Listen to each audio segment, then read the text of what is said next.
What is up, guys? Ncaa 31 here, bringing you HPL Online Dynasty Season 2. Mississippi State against SMU in the season opener.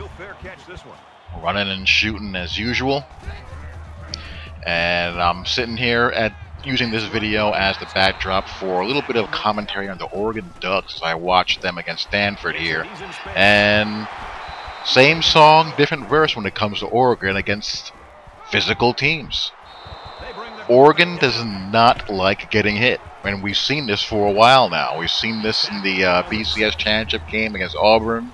We've seen it against USC, LSU, Stanford. When Oregon gets into a game where the other team does not allow them to turn it into a track meet, they get frustrated. They get tight. And, you know, they're speed guys like the Anthony Thomas and Mariota. They don't get hit often. You know, most weeks, what they do works because there just aren't a lot of teams in college football with really nasty, physical, you know, front sevens that are dynamic, hard to move, and will punch you in the face. And unfortunately for Oregon, they seem to run into one of them once a season, and that's where they take their L, and that's when they look all frustrated and you see guys crying and pouting because they're just not going to allow them to play at 1,000,000 miles an hour. So, you know, bottom line with Oregon is Oregon has to get tougher. They have to get physically tougher. That's really it. It's really all they're missing. But can they do that without sacrificing what makes them who they are and what's been so successful for them? That's going to be the interesting thing. So somehow, some way, they have to toughen up. I was actually, ironically enough, watching that game and Oklahoma and Baylor and conversing with some people about how Blake Bell is such a horrible fit for Oklahoma's offense. You know, Bob Stoops, he needs a guy like Sam Bradford or Landry Jones. Bell just does not throw the ball well enough, but he'd be perfect for what Oregon does not have.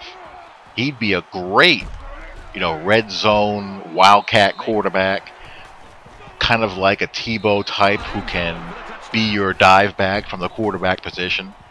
But, you know, it's kind of crazy to say that when you look at Marcus Mariota's production and how efficient he's been, but again, there comes a time in the football game or during a football season where you have to line up and out-physical people. You're not just going to be able to spread everyone out and just overwhelm them with team speed and tempo.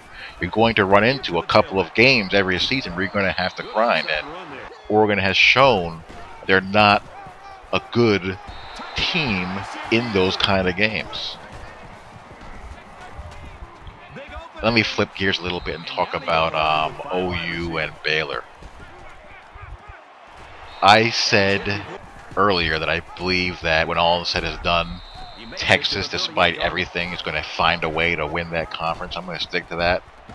But, you know, things are looking very good for Baylor, and Oklahoma is in a very odd spot.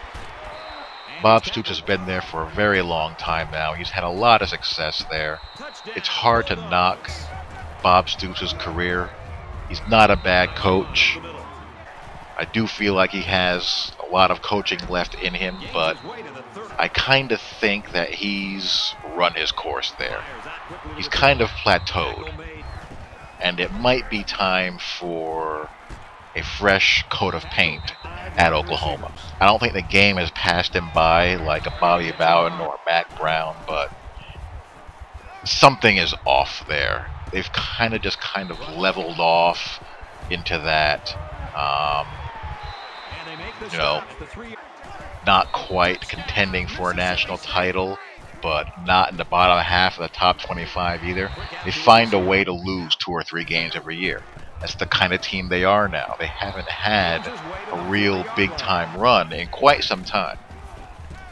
And, you know, they'll end up in a second-tier bowl game. Well, it's kind of hard to say second-tier bowl game. You have your BCS bowl games, and there's some good bowl games, you know, outside of the BCS bowl games. And if Oklahoma has any type of season at all.